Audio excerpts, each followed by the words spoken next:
स्वागत है। आज हम एक बहुत ही चर्चित किताब पर बात करने वाले हैं, जेम्स क्लियर की एटॉमिक हैबिट्स।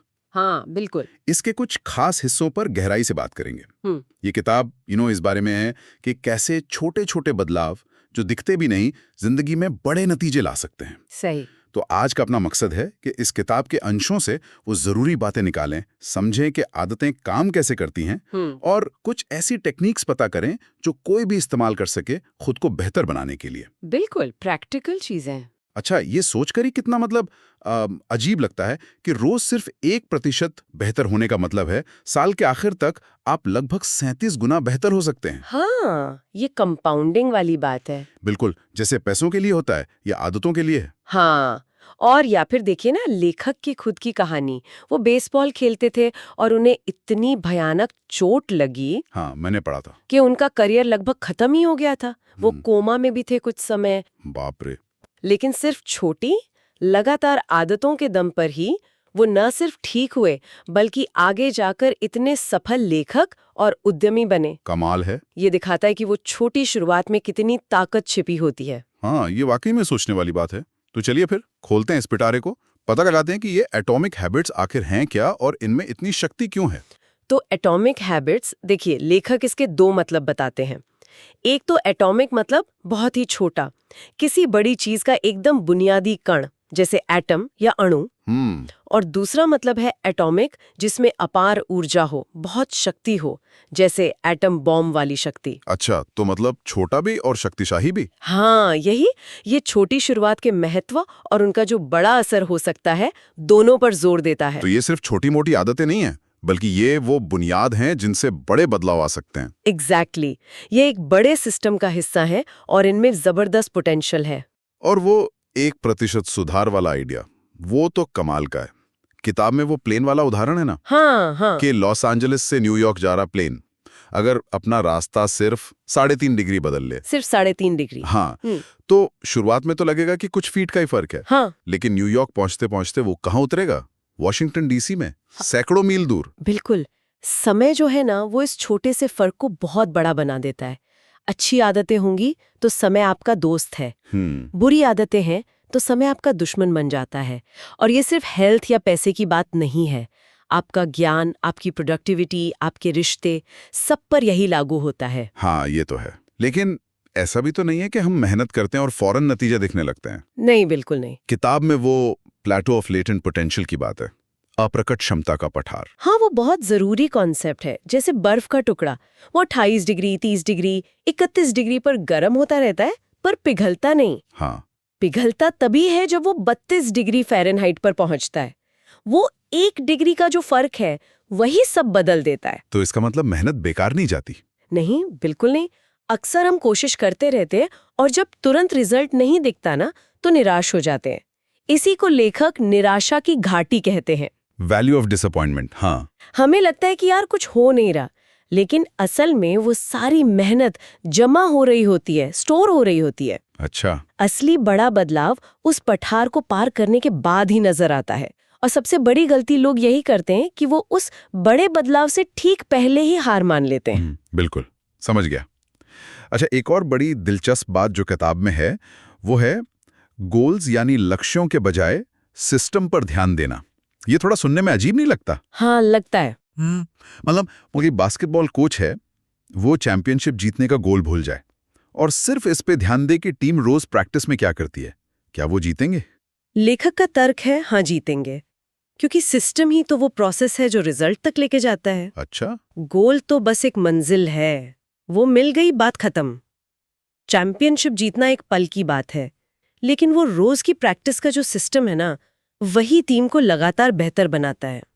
अगर आप सिर्फ नतीजों को ठीक करने की कोशिश करेंगे तो वो टेम्पररी होगा, लेकिन अगर आप प्रोसेस को मतलब सिस्टम को ठीक करेंगे तो नतीजे अपने आप सुधरेंगे। इनपुट ठीक करो, आउटपुट खुद ठीक हो जाएगा। सही है। और इसका पहचान आइडेंटिटी से क्या कनेक्शन है? किताब में वो 3 लेवल बताए ना बदलने के। हाँ, व्यवहार बदलने के 3 स्तर। पहला है परिणाम बदलना, आप क्या पाते हैं। दूसरा प्रक्रिया बदलना, आप क्या करते हैं।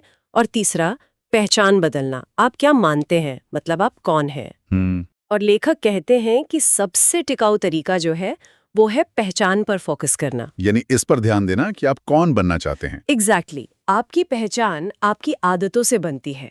आप जो भी काम करते हैं ना, वो एक तरह से वोट है इस बात के लिए कि आप किस तरह के इंसान बनना चाहते हैं। अच्छा। रोज सुबह उठकर दौड़ने जाते हैं तो आप एक धावक होने के लिए वोट कर रहे हैं। रोज कुछ लिखते हैं, आप एक लेखक होने के लिए वोट कर रहे हैं। वाह। धीरे धीरे ये छोटी छोटी आदतें आपका कॉन्फिडेंस और आपकी खुद के बारे में जो सोच है उसे बदल देती हैं। आदतों की असली ताकत सिर्फ रिजल्ट पाना नहीं है, वो आपकी पहचान बदल सकती हैं। आप सच में वही बन जाते हैं जो आप लगातार करते हैं। ये तो बहुत गहरी बात है, सोचने वाली बात है। तो फिर ये आदतें बनती कैसे हैं?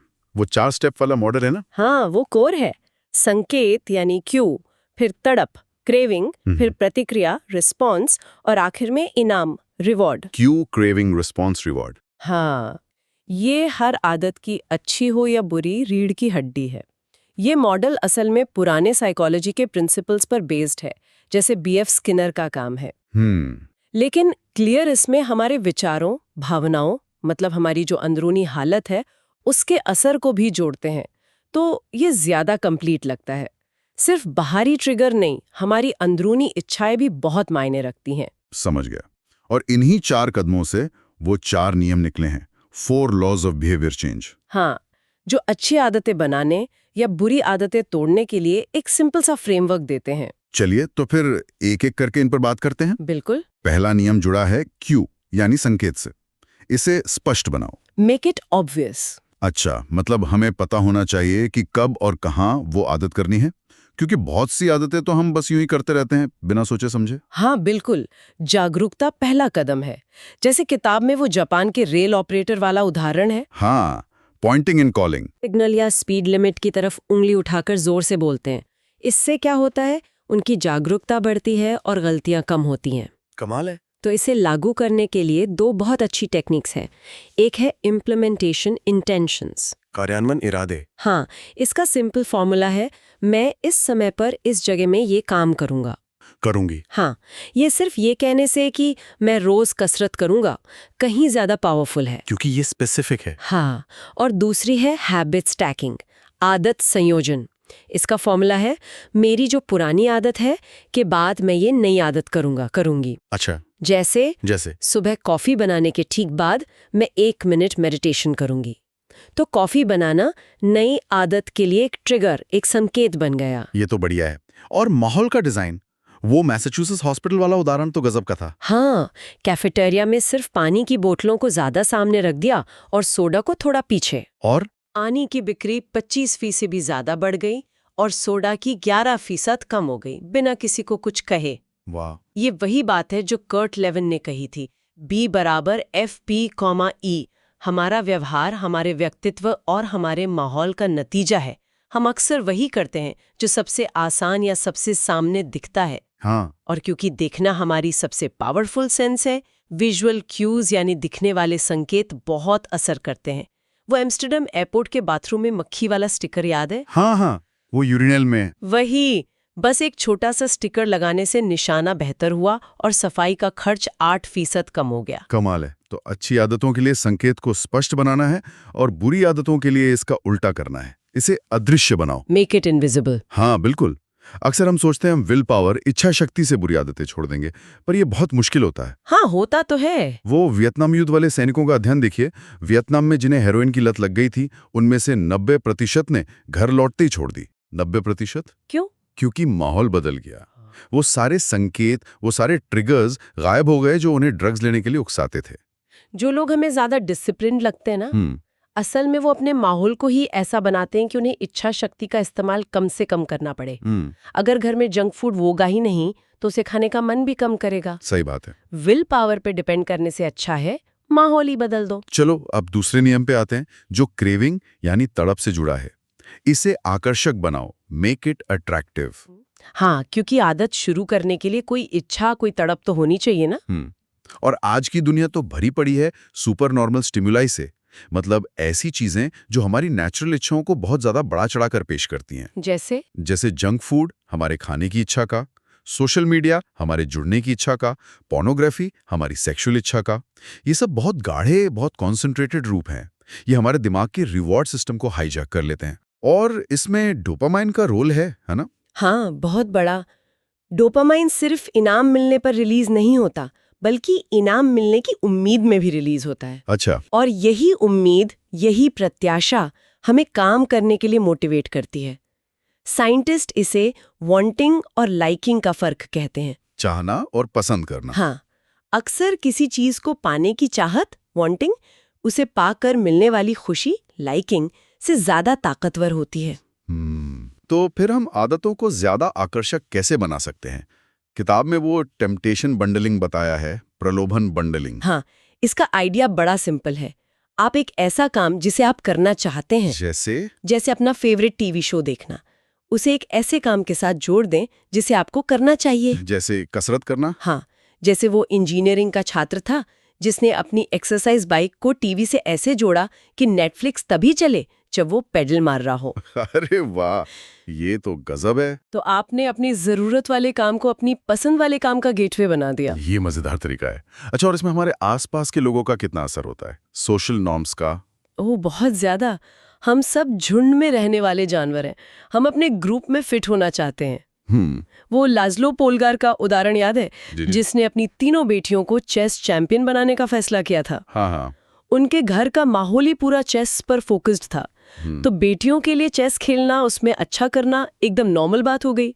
और नतीजा, तीनों बेटियां दुनिया की टॉप महिला खिलाड़ियों में शामिल हुईं। कमाल है। हम जिनके करीब होते हैं उनकी आदतें अनजाने में ही अपना लेते हैं, चाहे वो दोस्तों, परिवार हो। वो मोटापे वाला अध्ययन भी यही दिखाता है। हाँ, कि अगर आपका कोई करीबी दोस्त मोटा है तो आपके मोटे होने के चांस 57% बढ़ जाते हैं। एग्जैक्टली। तो इसका मतलब ऐसे लोगों या ग्रुप से जुड़ना चाहिए जहां आपकी मनचाही आदत नॉर्मल मानी जाती हो। निश्चित रूप से बहुत मदद मिलती है इससे। और बुरी आदतों के लिए इसका उल्टा नियम है, इसे अनाकर्षक बनाओ, मेक इट अनअट्रैक्टिव। वो कैसे करें? एक तरीका है रीफ्रेमिंग, मतलब उसके बारे में अपनी सोच बदलना। अच्छा। जैसे स्मोकिंग छोड़ने को ये मत सोचो कि आप कुछ छोड़ रहे हो, ये सोचो कि आप एक हेल्दी लाइफ और आज़ादी पा रहे हो। पैसे बचाने को कंजूसी मत समझो, उसे फ्यूचर की फाइनेंशियल फ्रीडम की तरह देखो। जब आप किसी बुरी आदत के फायदों के बजाय उसके नुकसान पर फोकस करते हैं तो वो अपने आप कम आकर्षक लगने लगती है। ये तो माइंडसेट शिफ्ट वाली बात है। ठीक है, अब आते हैं तीसरे नियम पर, जो रिस्पॉन्स यानी प्रतिक्रिया से जुड़ा है। इसे आसान बनाओ। हाँ, क्योंकि हम इंसान है ना, हम कम से कम मेहनत वाला रास्ता चुनते हैं। लॉ ऑफ लीस्ट एफर्ट, न्यूनतम प्रयास का नियम। हाँ, अगर कोई आदत मुश्किल होगी तो हम उसे टालेंगे।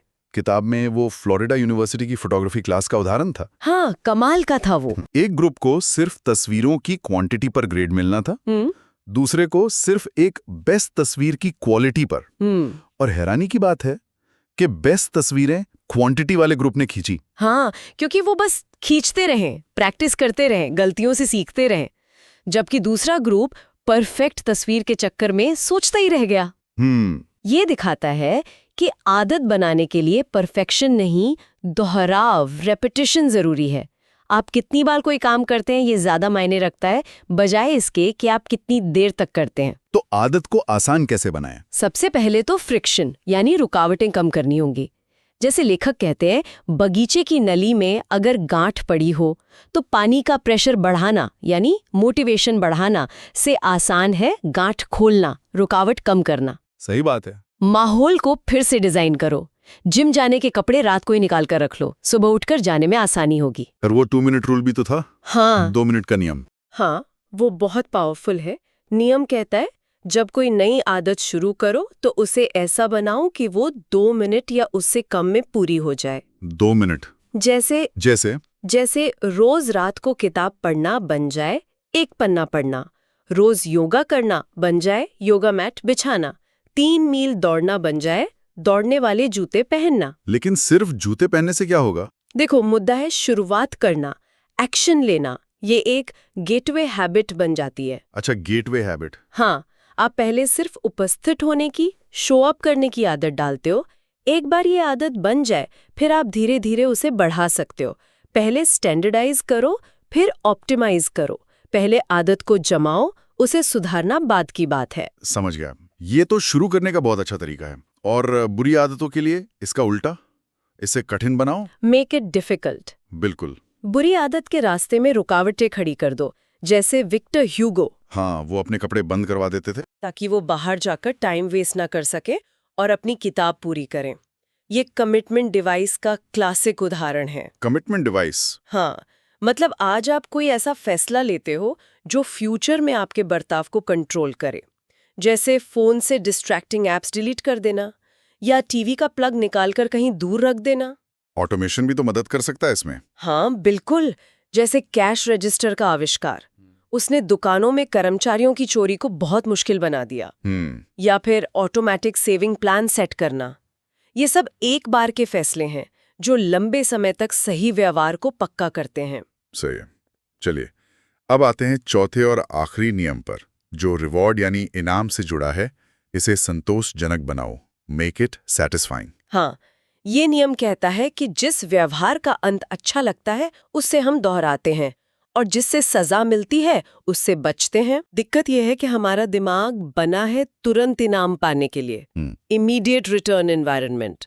लेकिन आजकल की दुनिया में अच्छी आदतों का इनाम मिलता है बहुत देर से, डिलेड रिटर्न एनवायरनमेंट। हाँ, ये तो है।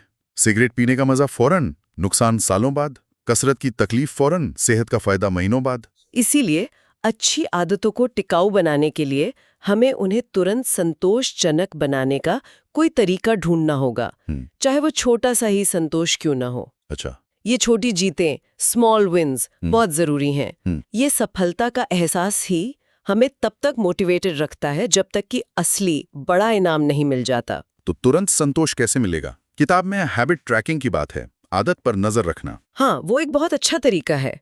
जब आप अपनी आदत को ट्रैक करते हो, जैसे कैलेंडर पे क्रॉस लगाना या ऐप में नोट करना, तो आपको अपनी प्रोग्रेस दिखती है।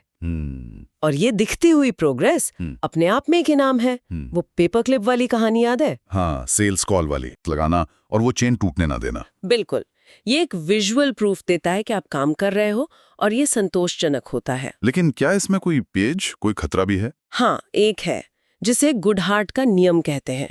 जब कोई माप लक्ष्य बन जाता है तो वो एक अच्छा माप नहीं रह जाता। मतलब सिर्फ उन चीजों को ट्रैक मत करो जो आसान है, बल्कि उन्हें ट्रैक करो जो वाकई जरूरी हैं।